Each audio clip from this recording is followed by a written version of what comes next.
request Minister for Agriculture, Sri Tummala Nageshwara. అధ్యక్ష, గౌరవ ముఖ్యమంత్రి గారు చెప్పినట్లుగా ఈ సంతాప తీర్మానం పెట్టడం అనేది దురదృష్టం. మనలో ఒకడిగా ముఖ్యంగా నాతో 83 నుంచి వివిధ రాజకీయాల్లో హైదరాబాద్ నగరంలో చెప్పుకోదగ్గ వ్యక్తిగా పూజ్యులు ఎన్టీఆర్ దగ్గర నుంచి నేటి దాకా ఒక ప్రత్యేక ముద్రని హైదరాబాద్ నగరానికి అందించినటువంటి మిత్రుడు గోపీనాథ్ అకాల మరణం మనందరినీ బాధిస్తుంది. సిట్టింగ్ సభ్యుడిగా చనిపోవటం అత్యంత బాధాకరం. అయినా సరే కాలం మన చేతిలో లేదు. ఆయన నిలబడ్డటువంటి జూబిలీ హిల్స్ బాధ్యత ఈనాటి ప్రభుత్వం మీద, ముఖ్యమంత్రి మీద, అదేవిధంగా మా ప్రభుత్వం మీద ఉంది. తప్పకుండా జూబిలీ హిల్స్ ప్రజలు మీలో ఉన్నటువంటి ఒక నాయకుడిని కోల్పోయి మీరు బాధాతప్త హృదయంతో ఉన్నారు.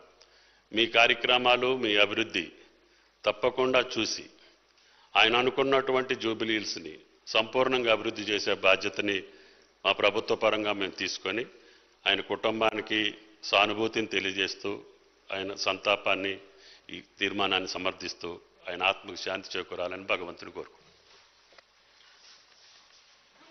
I request Minister for BC Welfare, Ponnam Prabhakar garu.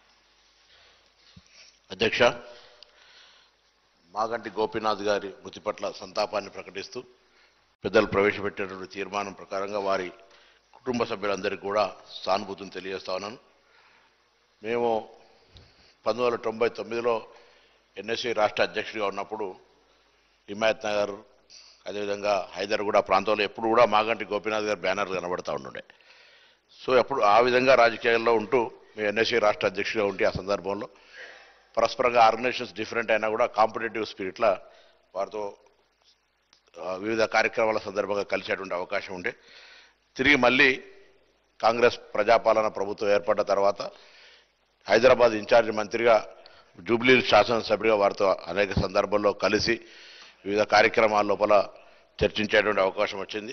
మరి అకాలంగా అటువంటి సందర్భంలో వారు అనారోగ్యానికి గురై మరణించడం పట్ల తీవ్ర సంతాపాన్ని వ్యక్తం చేస్తూ వారి కుటుంబ సభ్యులందరికీ ప్రగాఢ సానుభూతిని తెలియజేస్తూ జూబ్లీ హిల్స్కి సంబంధించి పెద్దలు చెప్పినట్టుగా తప్పకుండా ఇన్ఛార్జ్ మంత్రిగా ఆ నియోజకవర్గానికి సంబంధించిన కొంత లేని లోటును తీర్చే ప్రయత్నం చేస్తున్నాం. భవిష్యత్తులో కూడా మా బాధ్యతగా జూబ్లీకి సంబంధించిన ప్రజల సమస్యలు పరిష్కరించడానికి ఇన్ఛార్జ్ మంత్రిగా ప్రభుత్వం పక్షాన అన్ని రకాల ఉంటామని తెలియజేస్తూ వారికి, వారి కుటుంబ సభ్యులకు, వారి ఆత్మకు శాంతి చేకూరాలని